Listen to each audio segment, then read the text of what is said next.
Compassion. Mana enhancing.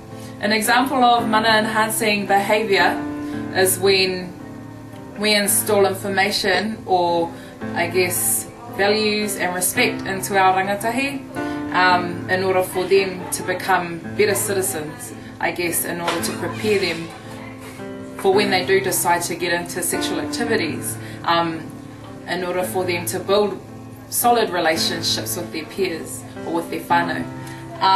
Another example of being compassionate is encouragement, so encouraging people along the way.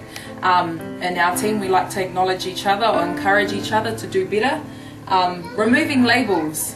So an example of removing labels is when management came up to Go Island with us, and that showed us that we were all on the same level and we were able to nut things out or get things done together as a team instead of the periods or by themselves, Michi or by herself and management or by themselves. We were all able to work together, and for me that was an example of being compassionate. I guess humbling ourselves is another way of being compassionate.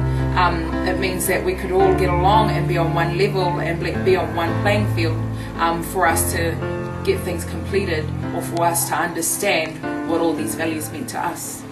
Kia ora. Many hands make light work, having each other's back when one falls, and you need kaihui for a waka to move. So pretty much that means you need, in the team you need to work together to go places. Mahitahi, making a flow, finding your place and acknowledgement. Whakawhanaungatanga, fostering relationships. Continuous progress or process.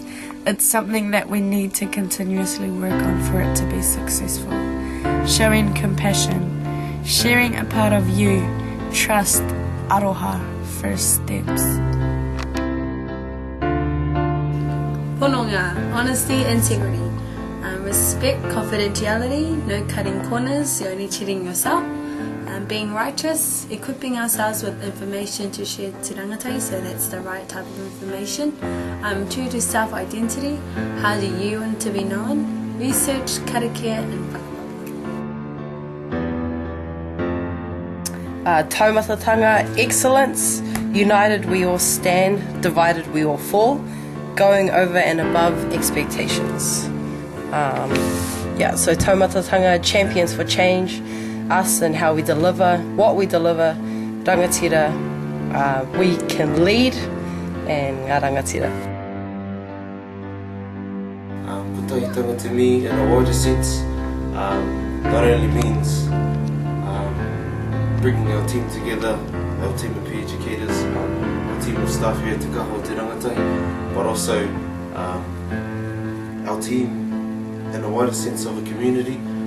In terms of other organisations that support us, and we also support them, also out in the schools that we deliver or give presentations to, all of the rangatahi and all of that sort of stuff. So in a wider sense, kotahitanga means all of that to me.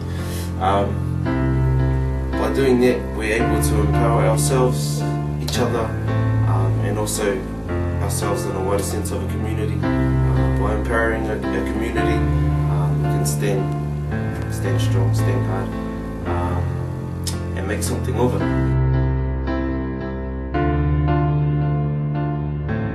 Manakitanga, caring, one love, having that aroha for someone and showing loyalty towards each other.